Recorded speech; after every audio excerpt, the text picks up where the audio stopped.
Cable Bahamas has been and continues to be a positive shot in the arm for our summer camps. We look forward to it. Without Cable Bahamas, I don't know if we will succeed because we look forward to the funding and we are very appreciative, particularly the Cable Cares program. We are very appreciative to what they do.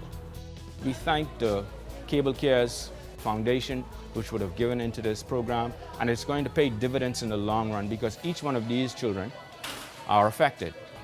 Well, Cable Bahamas Foundation has helped us in a huge way. We are out there looking for all kinds of help, and I am so happy that the Cable Foundation didn't decline us based on the economy and what is going on today.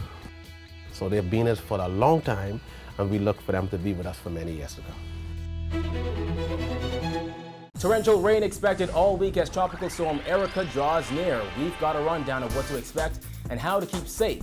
Plus, Jeffrey Gibson captures bronze at the World Championships. We've got those stories and more coming up tonight. I'm Kyle Joaquin, and NB12 starts right now.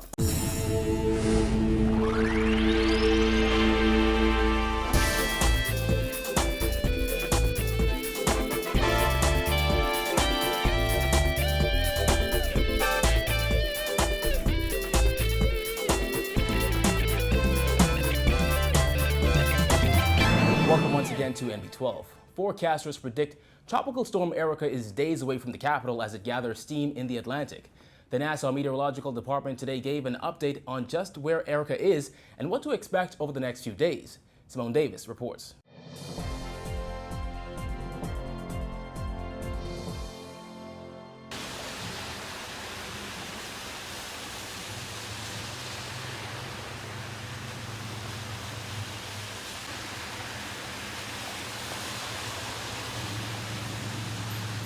Flooded roads and sinking tires, a sign that the peak of hurricane season is upon us. Meteorologist Wayne Neely warned residents to properly prepare for Tropical Storm Erica. He said the storm is likely to turn into a Category 1 hurricane by the weekend. We have Tropical Storm Erica, which formed yesterday. It's now a tropical storm. And the forecast track takes, if you are doing any other activities on the weekend, we suggest you perhaps planning to do on the inside because you're definitely going to get some showers and thunderstorms over the weekend, and you're also going to be impacted by it's the forecasting to become a hurricane just due east of the southeast Bahamas and Turks and Caicos Islands. That's at 8 a.m. on Saturday morning, and it should be at 8 a.m. on Sunday morning, and some people around 2 p.m. or just east of New Providence. However, the good news is there's still a possibility that the storm could weaken and the intensity could change before it turns into a Category 1 hurricane. It could weaken before then, and several factors into play. Right now, it's running into an area of what we call wind shear and dry air. That's basically, right now, it's exposing the center of the storm, and that's creating the weakening the system. But once it gets past that area, that's when we start to worry for the track of Erica. Neely urged all residents to monitor the progress of Tropical Storm Erica for themselves because it's a bit too early to give a 100% accurate forecast. He said despite Erica being just a tropical storm, it still calls for much concern and preparation as it could turn into a dangerous hurricane. Right now, the forecast is to become a minimum.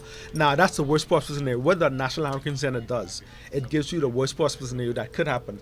And the worst possible scenario that they have is to become a hurricane once it hits the southeast Bahamas sometime on Saturday morning, which is 8 a.m. on Saturday morning, giving it to become a hurricane. That's the worst possible scenario of becoming a hurricane, which is 74 miles per hour winds. And once it gets through the Bahamas, it also has it at 8 a.m. on Sunday morning as a hurricane as well, just due east of New Providence. And that basically means 74 miles per hour winds. That's definitely a worry for us. Now living on an island that is easily flooded when it rains, Neely said the tropical storm could do a lot of damage and residents could lose valuable possessions if they're not properly secured. He also said along with Tropical Storm Erica, residents should still expect to see remnants of Tropical Storm Danny. Reporting for NB12, I'm Simone Davis.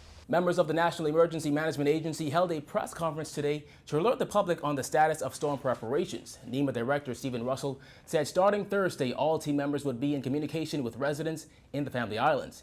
He stressed that it is important that residents all over the Bahamas should not take the storm lightly and start preparing as soon as possible. We're asking people to really look into securing their homes, their windows, from what may come. Tree trimming should have already been done at this time. In terms of your home insurance, your auto insurance, those things should have been checked a long time. But in terms of your vehicles, if the storm is going to approach your area, definitely know where you're going to secure your vehicle. Okay, definitely know where you're going to secure your vehicle to make sure we minimize the damage that may impact your vehicle. Russell noted that in areas such as hospitals, communications, social services, and more, he is pleased that NEMA is prepared to ensure that Bahamians are safe during the hurricane season if they follow the safety guidelines. He said NEMA would notify residents as to what would happen when it comes to schools and airports on Thursday. During the watch stage, as we go deep into the watch stage, we encourage persons to listen to the radios and television for further advisories. Again, continue to check your emergency plan in terms of fuel. Make sure you fuel your vehicles in sufficient time. In terms of the need for cash, ATMs may be closed, but make sure you have some cash on hand to do some things, okay? If you, particularly outdoors around your home, there's some things you need to secure, as simple as your gas tanks. You have pools or launch chairs, other things around your house. Make sure you secure those things so that it cannot become flying debris if the storm is approaching your particular sector.